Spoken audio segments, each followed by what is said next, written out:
Well, two more out of the backyard.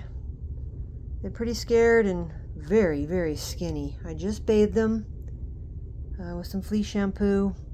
Gave them a little bit of medicine in their eyes. Their eyes actually weren't too bad. They were a little bit gooey, not bad. But yeah, we're gonna get these guys fixed up. They need some meat on their bones. They're very, very skinny. So stay tuned and we'll see how this goes.